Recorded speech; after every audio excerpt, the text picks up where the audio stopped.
Our reservation for 7 people is accurate, and I kindly request a separate seat for a lady not included in the count. This request, typical of Elizabeth, my husband's mother, echoes her penchant for making loud demands and teasing me. However, today marks a turning point as I've resolved to expose a secret she's been keeping during our family gathering. I'm Natalie, a 28-year-old chef who graduated successfully from culinary school.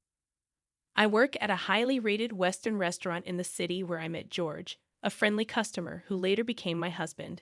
George inherited a historic electronics store, a beloved establishment in the community for 3 generations. Last year, George's father passed away, and he assumed the role of the third-generation owner. My upbringing was in a household filled with culinary professionals: my father, mother, and even my brother. Growing up in such an environment exposed me to various cooking techniques and knowledge from a young age. Thanks to this upbringing and my innate talent, I graduated at the top of my class from culinary school. Despite my usual reserved demeanor, I've always been confident in my culinary skills. However, after marrying George, that confidence began to waver due to our close living arrangement with Elizabeth, which started shortly after our marriage. George's decision to live with his parents, a common practice in his family, came as a surprise. I had hoped to enjoy the early days of marriage just the two of us, but George's living arrangement was not disclosed earlier. Regretting it now wouldn't change anything. Living with Elizabeth turned out better than expected initially. She was kind, buying me treats from my favorite bakery, and even took on most of the household chores. However, there was one concern: the seasoning in her meals. Each dish was excessively salty, and while I initially attributed it to her northern origins, it seemed different from the preferences of others from the same region. I have a colleague from the north who prefers a lighter salt taste, making Elizabeth's dishes stand out. For instance, her stew, with vibrant ingredients, was overshadowed by an intense sauce, making it feel like directly putting concentrated sauce in my mouth. Doubts about whether this was the standard taste lingered, and my husband's comment about adjusting the taste to be lighter than usual only intensified my inner questioning. These days, consistently consuming Elizabeth's cooking seemed to have dulled my taste buds, creating a sense of dissatisfaction, even when preparing dishes at work. Doubts about my own sense of taste crept in, but fortunately, the head chef conducted the final taste checks, ensuring no major issues. Nevertheless, the heavy seasoning in Elizabeth's daily meals became a serious concern for me. To cope with this, I devised a plan. One solution was to wake up earlier than Elizabeth and prepare my own breakfast. While this noon routine prevented a decline in my work performance, it unintentionally led to a frosty attitude from Elizabeth. When I greeted her in the morning, she began to ignore my words and pass by. One evening, when I sought her opinion on a dish I had put a lot of effort into, she responded with criticism, questioning if I had seasoned it properly. Despite my explanation, she insisted it was bland, adding a significant amount of sauce to the dish. I couldn't help but feel that there might be some reason or background to her change in attitude. My husband has 2 older sisters, both of whom have established families. They welcomed me warmly from the beginning of our marriage and offered support if I ever had trouble with their mother. However, Emily, one of the sisters, had a different experience. As I helped with food preparation for her daughter's grand birthday celebration, the dining table was filled with a variety of distinctively unique and appetizing dishes. During the party, Emily's daughter expressed dislike for the stew, commenting on the heavy seasoning. When Emily suggested learning cooking tips from me, Elizabeth angrily exclaimed and left the scene, leaving me puzzled about the underlying issues in her behavior.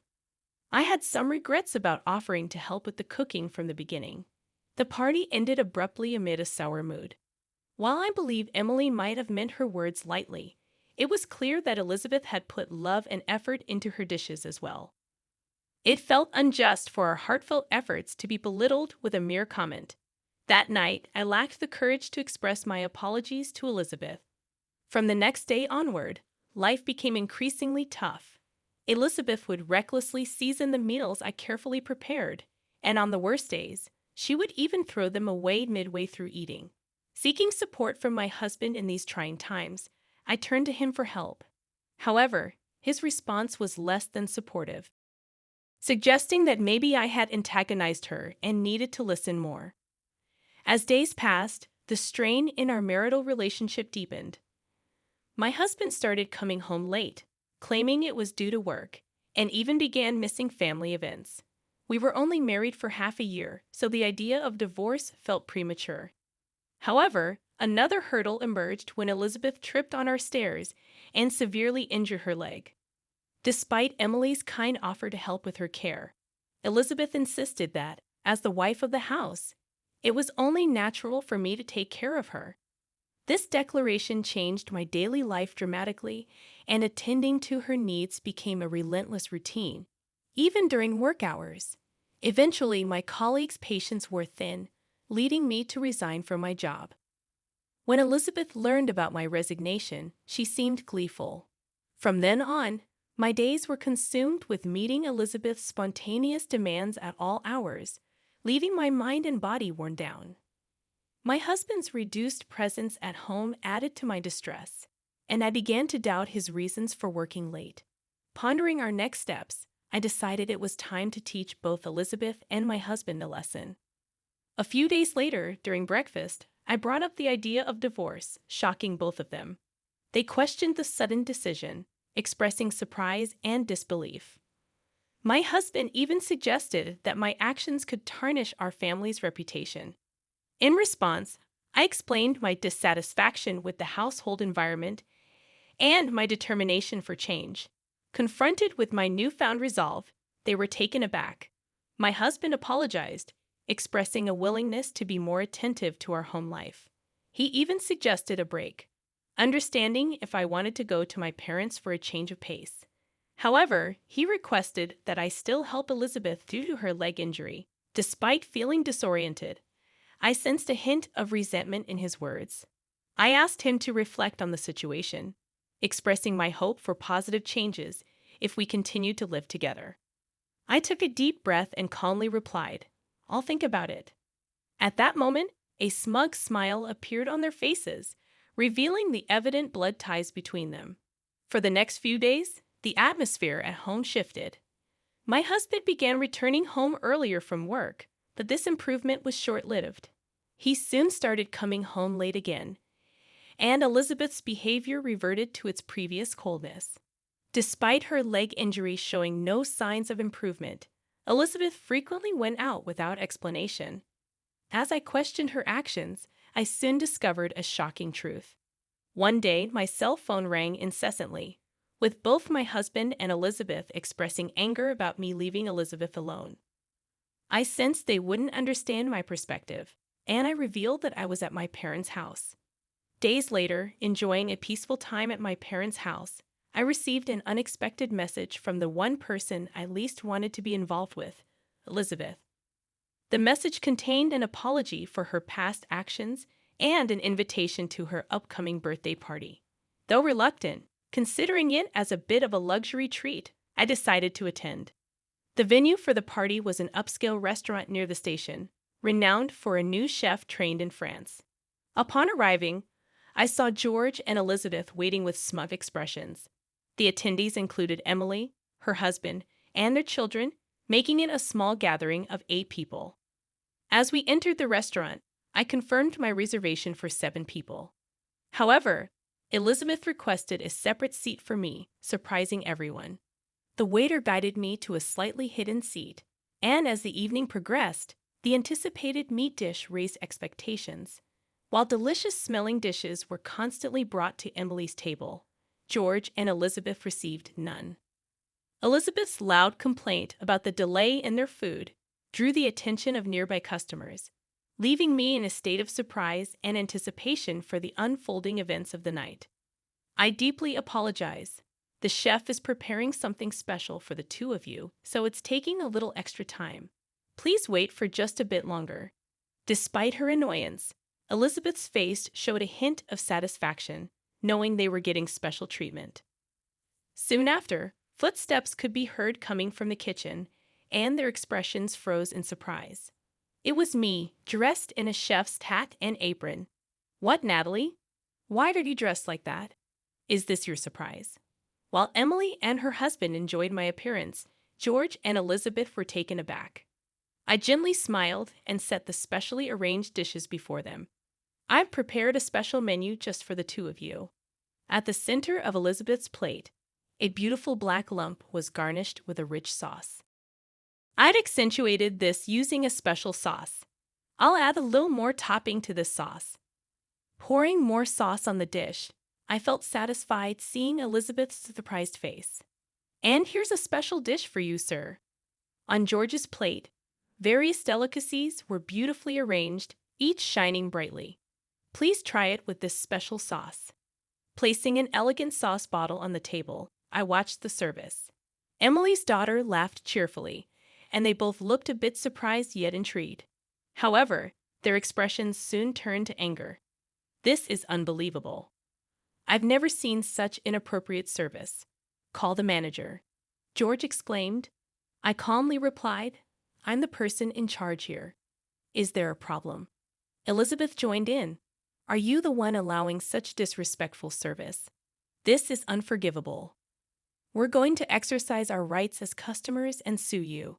I continued, feel free. But we're also considering legal action for the disruption you've caused. How dare you? It turned out that they often visited this restaurant and were always demanding. The staff already saw them as problematic customers, and now, with my brother Peter managing the restaurant, they were being treated impartially.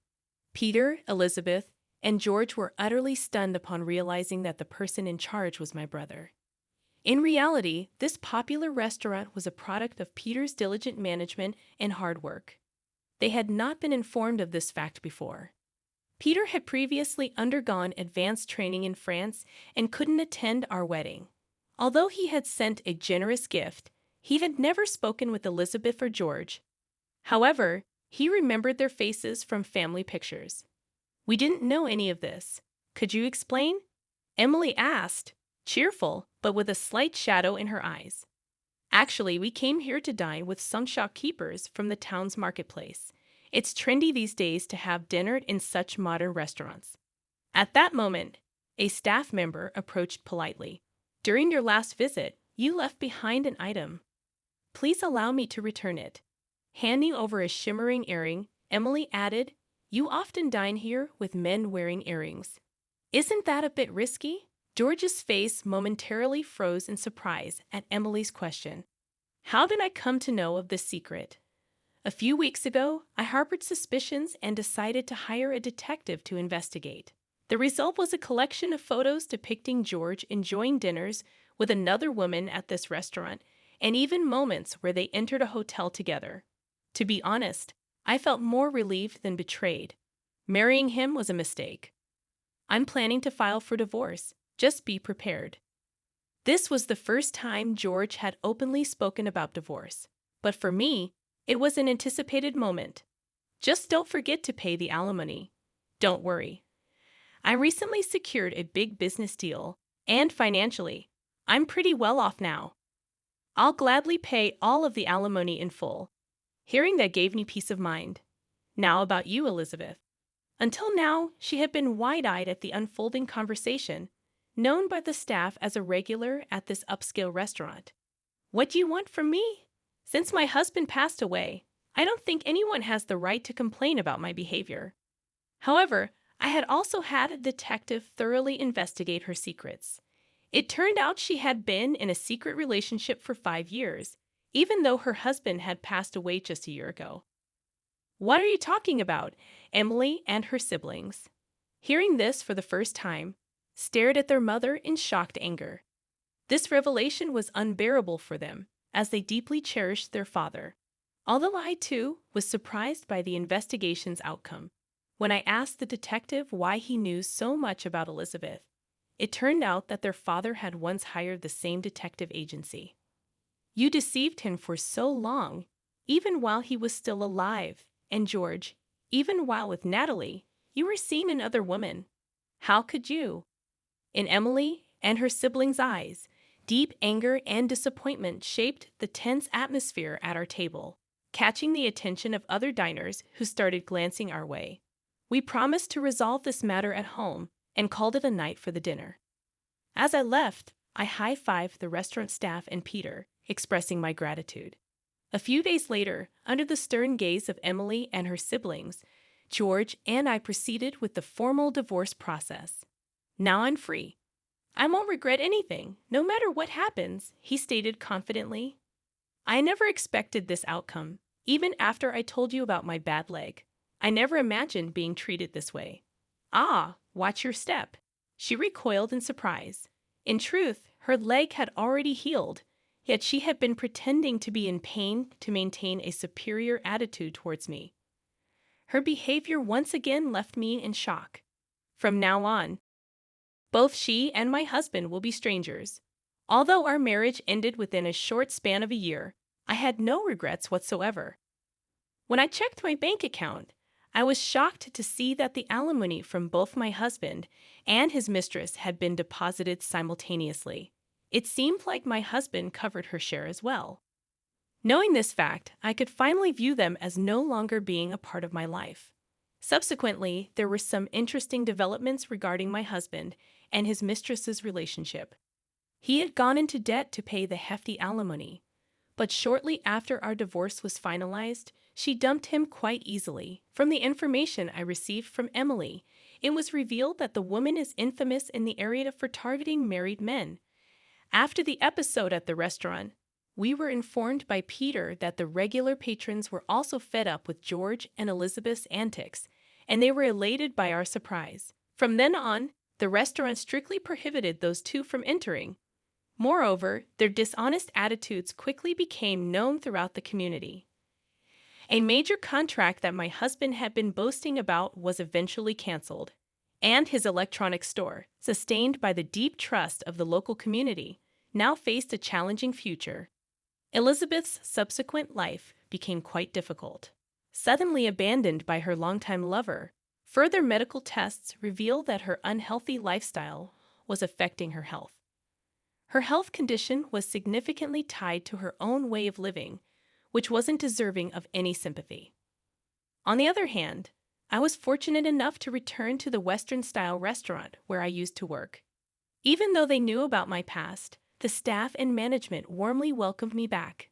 The spaghetti lady, Emily, and her family still came to this restaurant often, and their presence was a significant support for me.